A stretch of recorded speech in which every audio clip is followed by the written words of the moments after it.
This is Underground Operations.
Hey everybody, I still sign Hillbilly because it's getting over the COVID and everything. But my guest, Southern Rythm out of Louisville, right here in Louisville, Kentucky. Go ahead and tell us who you are and give us a little background about yourself. Okay, well, we're Southern Rythm. I'm Dallas Cole. And I'm Joe. I started to say I was Joe Jett. I'm Judy. I've been learning Joe Jett a lot lately. We're basically a blues rock, southern rock kind of a band, and here about not quite a year ago, I was cleaning through some paperwork and stuff like that, and found 3 full tablets of original music that I'd written over the years, and this is the direction we're heading in. Again, it's blues, rock, bass, southern rock, maybe a little country here and there. We got some stuff out on Spotify and Pandora and a bunch of them places like that. It basically tracks because it's a mixture of original music that covers a number of different genres. We played around here locally a little bit. We've been doing some traveling. Of course, I don't know a whole lot about that because, Judy does the booking. She's the female vocalist and does the booking. And so the upcoming local places we have up and coming is Amy Z's, and that is on March 5th, and that's from 8 to midnight. That's third. And then we have Bud's Tavern, that is March 10th, and that's from 7 to 11. These are a few of the local places. And we got some out-of-town things coming up as well. Tell them about the big concert. Yeah, we're looking at a possibility. It's not written in stone yet, but doing an extremely large concert down in West Virginia, and so it's not quite written in stone yet. So we'll see what happens. That's about all. Having a booking manager, having somebody doing your booking is kind of like being married. I am married to Judy. It's like being married. You get told where to go, what to do, what time to get there, what to wear. Is my tie straight, my shirt tucked in, or is my fly zipped all the way up? Let me stand corrected. I'm so sorry about this. I didn't have my book in front of me a few minutes ago. That is Amy Z's on March 3rd, not the 5th. Okay, and that's about what's going on.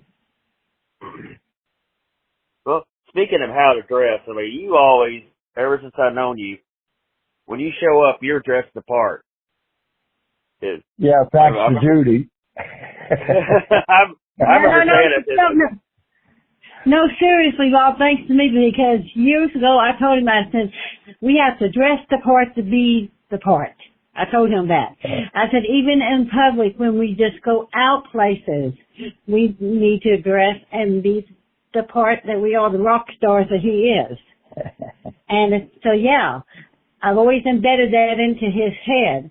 You know, you gotta look like who you are on stage. So here I get to be me.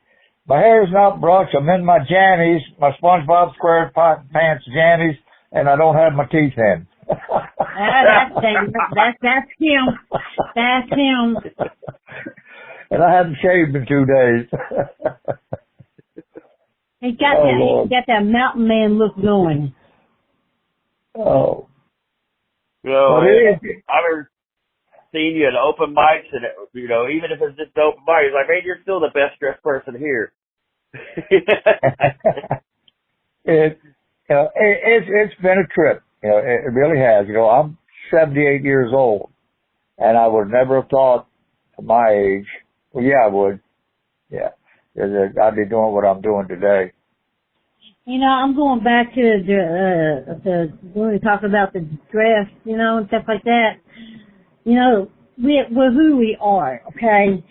I mean, it doesn't matter how a person dresses. It matters how and who they are, okay, in this lifetime. And, yeah, so I relate music to, I would have to say, just be yourself when you're playing music. If you mess up, make something up and go on with it, you know? Yeah, I learned, Rob. Yeah. I learned a very important lesson the other day, here just about a week or so ago. You know, I was always one of those that, and I'm going to carry this a little bit further. We're doing a song that we've done for years. Judy was doing the vocals on it. It's a song we've done for years.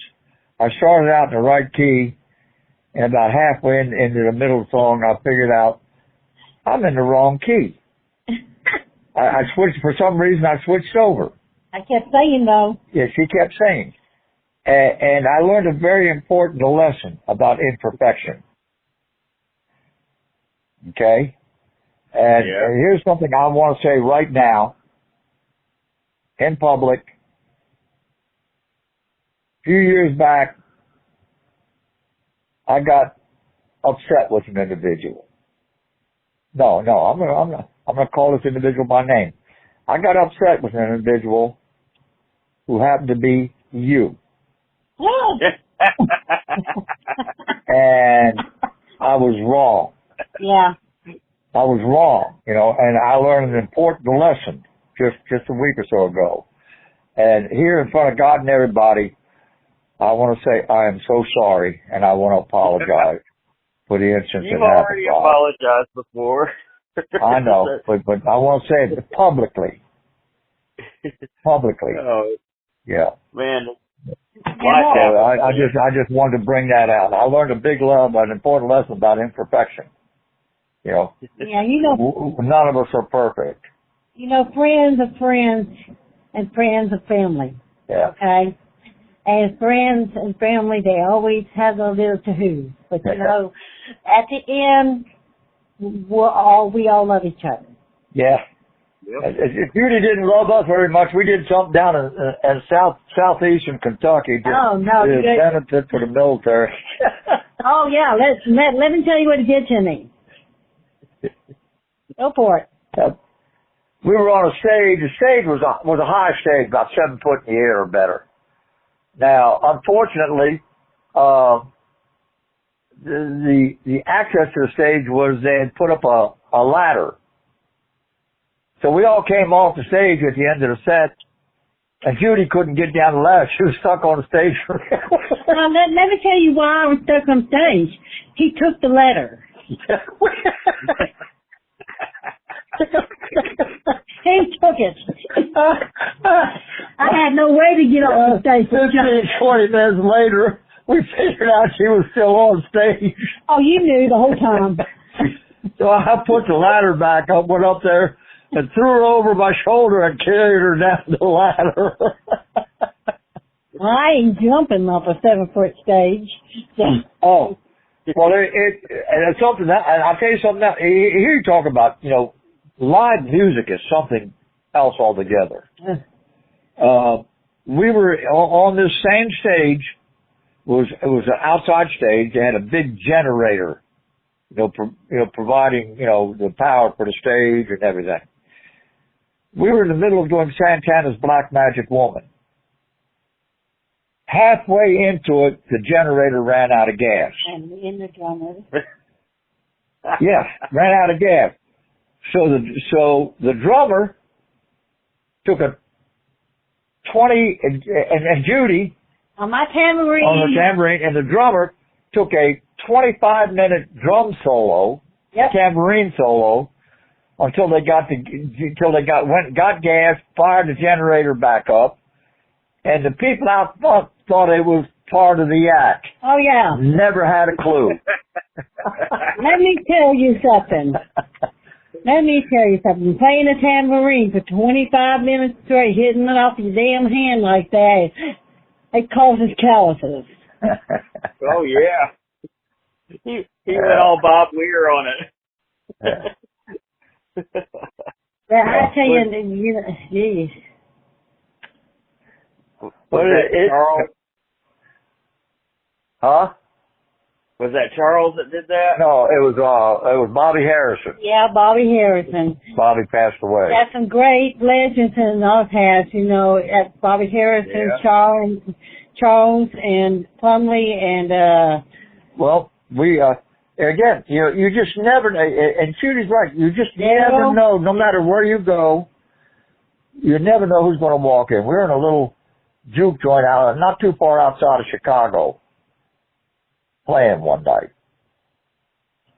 And who would walk in? 3 guys would walk in together. Okay. Merle Perkins. Yeah. Who? Merle Perkins. He's in the Blues Hall of Fame. Mike Morrison and Leo Davis.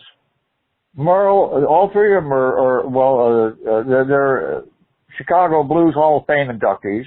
Yep. Merle is Buddy Guy's drummer. Oh, wow. Mike Morrison. Yeah. Mike Morrison is Eric Clapton's bass player for the Crossroads concerts. Yep.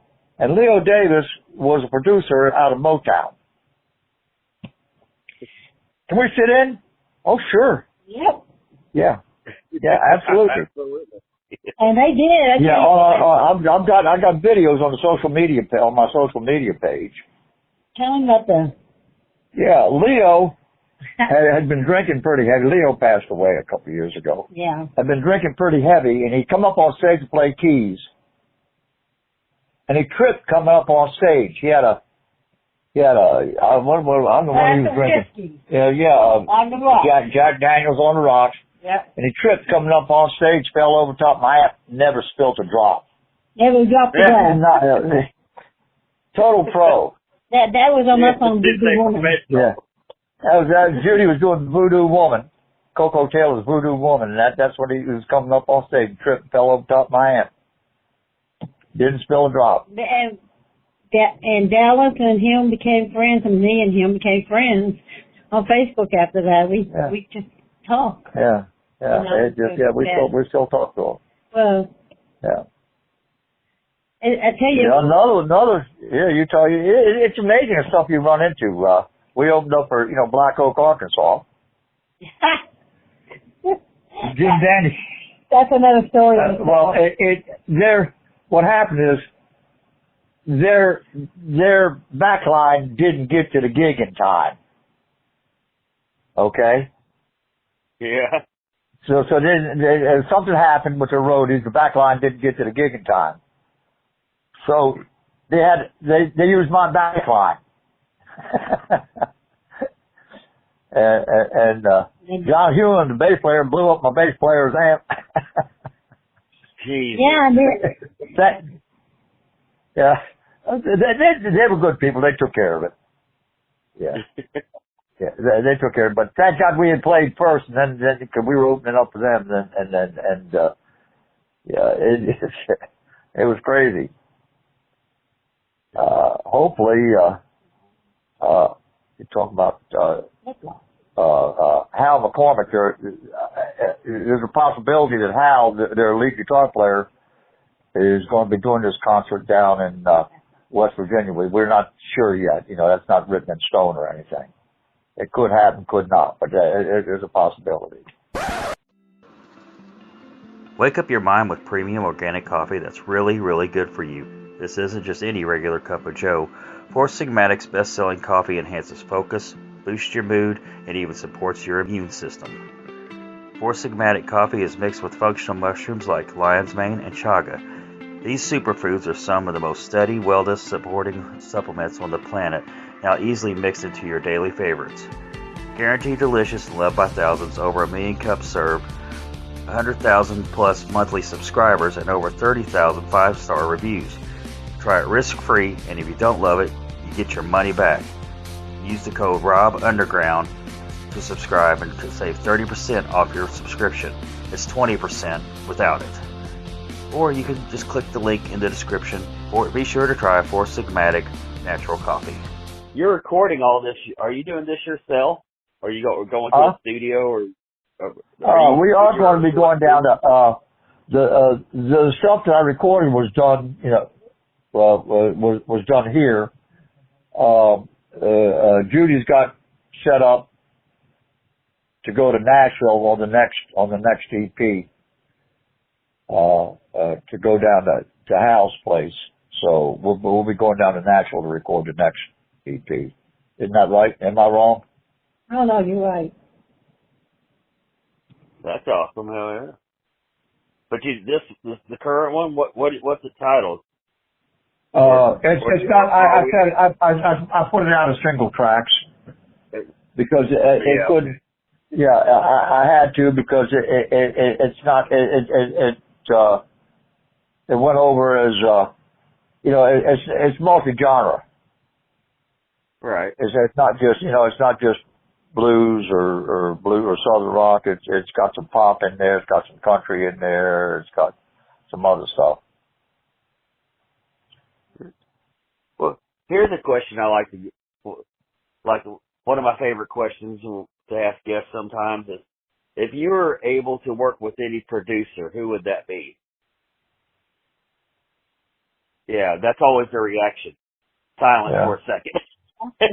Well, who will work with anybody? Producer, who would it be? With any producer, is that what you said? Yeah, producer. Well, if I was able to work with any producer, who would it be? The one you were talking to the other day. You're playing the phone. It would either be Hal's good. The other one would be Blackbird Studios down in Nashville. Well, also, with some studios are still open. Yeah, well, that's straight up blues. Yeah. Well, Blackbird Studios is John McBride's, Martina McBride's husband. No, I want to go to Reba McEntire's husband. John McIntyre. John McIntyre. John McIntyre. That's Reba McEntire's husband, and they are married. Yeah, he's got Blackbird Studios. You're going there, or? Huh? You're going there, or? I'm trying. Okay, I've got the studio I've got set up with is Hal McCormick from Black Oak, Arkansas. His guitar player has a studio out of Nashville, and he's also got a band that he plays with some of the old Leonard Skinner people in his band. Okay, but then I heard about Reba McEntire's husband having a studio, so that's the one I'm talking to them about. Maybe us going there instead and getting the, what do you call it, Get some tracks done at that one instead. Because I've always wanted to meet Reba and her husband. And I know for a fact that they're there all the time. So I'm leaning toward the fact of getting That's into that. He's had a lot of, John's had a lot of major acts recorded there. I think Skinner's recorded in there, Rolling Stones have recorded in there, and a bunch of other people have recorded. So has Hal. Blackbird Studios. It's right on, man. Huh? Go ahead. No, a lot of major acts have recorded at Blackbird Studios, and he's a tremendous, producer. So we're it's kind of a toss-up. I mean, they're both equal because Hal McCormick plays with a bunch of, like I said, Leonard Gibbons, people that used to play with him, and Still Black Oak, Arkansas, and sometimes Kentucky Headhunters to go down there and cut some tracks with them, and so there's a lot of major national acts out of both of these studios. It's just my preference right now. It's like I said, re-resin them because I want to meet them. To be frankly honest. So, but yeah, it's like, here, can I get your autograph on this check here? but the interesting things that we would like to do, and I can speak for Dallas on this too, because I know you told me you'd like to do this still. I want to go to Bobby Mack's place. You know what I'm talking about? The haunted nightclub. Yeah, but they actually book bands, and I would love to go to Bobby. We didn't play enough country back then, and now we do. And so I would love to get into Bobby Mack. I really would. I ain't afraid of no ghosts. There's supposed to be some mean ones in there. Not that I actually believe in ghosts, but a lot of people do, and a lot of people claim that they've experienced paranormal phenomena. Oh, I believe in ghosts. It wasn't friendly. Last time I experienced paranormal phenomena was 1964. I believe in it. On Highway 40, going down to Clarksville. 40 and 70 come together. We were going down to a country club, down to a blues club, juke joint called the Pink Lady Social Club. And there's a big 40-foot plastic pink elephant that jumped out in the middle of the road in front of us. That wasn't paranormal, excuse me. Yeah, that's being serious.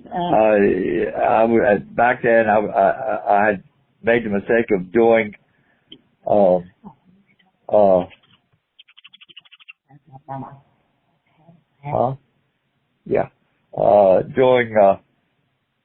doing a little microdot with a left-handed guitar player who was with the 101st Airborne Division. Where was this? Going down, leaving Fort Campbell, Kentucky, going down to Clarksville, Tennessee. Oh. Going down to a juke joint. And the person he was doing the microdot with, no. You didn't tell mine. Tell him. He was a left-handed guitar player. He's a brother, a left-handed brother, who was stationed with the 101st Airborne Division.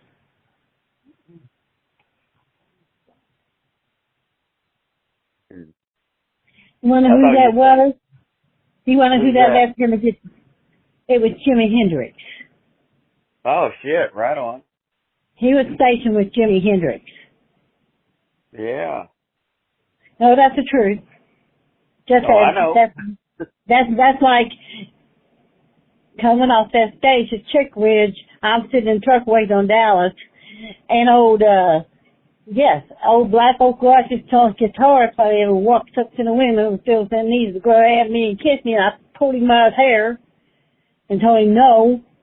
And that was Hal McCormick, our best friend now. And he's got a nickname. I call him Whitlock. I love it. But he's got a wonderful wife. I mean, his wife is there. It's just everybody. We'd all been partying. They were messed up from being inside the green room. There was a green room. In that green room, Jim Dandy requests a Yoo-Hoos, and pot, Yoo-Hoos, and what else was it? I forgot.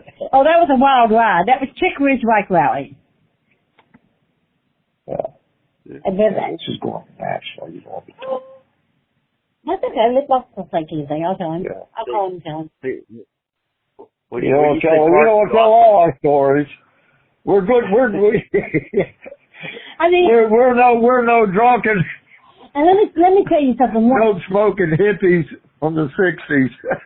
Let me tell you We're not that. Nope. Once again, it's music and musicians. Okay, what musician?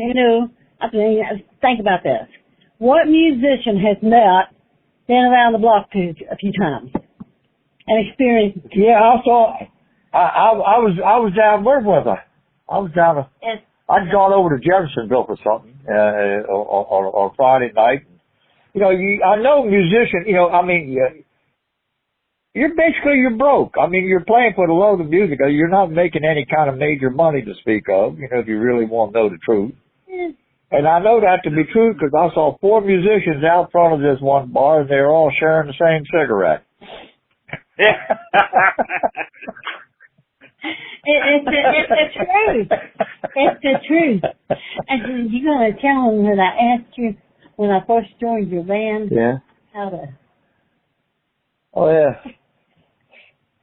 Now, you got to keep in mind, I'm a booking agent and a singer, okay? Yeah. Now, I put her on tambourine. She asked me how to tune it. I was serious. I was so serious. I had no idea about the instrument part of it. So I really thought I had to tune my tambourine up. Oh, man. Now, Dallas, have you ever done any stand-up? Because I've seen you at open mics and you tried I saw you say, I want to do a little stand-up, and you got up there and did it, and you're funny as hell. But have you ever done that other than open mics? I'm actively trying to get him into Comedy Caravan in the Highlands on amateur night, open mic night. They have those on Sunday night. So people can sign up and go in and do jokes or whatever they want to do. So we'll let you know when I get him in. Yeah. All right. Yeah. Yeah, like that night 21st in Germantown, you got up there and did it. And I'm not trying to take anything away from the other comedians because they were good. You were the funniest one up there. Even Steven, the singer of the Matchbox 20 band, he's like, hey, he's the funniest one. and do you want to know why? Because most of his jokes are based off of me. Yeah. Well, and it got me in trouble. Now, and I'm okay with that, though. Yeah. Well, I'm in my jammies here, okay? Seriously, I'm in my jammies, and when we get through with this, I'm gonna have to run up to Speedway and get a little chocolate pie and a Diet Coke, no ice, to get myself out of trouble. Oh, you will not. Because earlier Judy told me, she says, I was trying to tell her something. She says, "Oh, I already know. I know. I can Google. I got Google. I can Google anything. I know it all." And apparently, Google this was not the right response. It's a joke. Yeah. Well, we're starting to run out of time. I'm starting to run out of time here. What all you? Anyway, so hopefully things will fly. Go ahead. You got a EPK or website or anything you want to plug in before we wrap it up? Well, Southern Rythm, southernrythm.com is the Southern Rythm website. And then, of course, I'm on Spotify, Pandora. All you got to do is go to Pandora, Spotify, iHeartRadio, type in Southern Rythm, and it'll bring you up. And Rythm is R-Y-T-H-M. Yeah, Rythm is R-Y-T-H-M. I spelt it that way purposely, because there's a whole lot of Southern Rythm when you spelled it the right way, and Southern, so it sets it apart. It kind of sets it apart and makes it easier to find. So it's spelled Southern and Rythm, R-Y-T-H-M. That is all our time we have for now. Thank you for listening to Undergroundopolis. Remember, we do this every Wednesday night, bringing you new and exciting artists every week. Be sure to hit up their websites and social media and stream or download their music. If you like this show, please follow us on Facebook, Instagram, Spotify, any streaming platform, and leave us a review as well. I'm your host, Rob Lyon, signing off.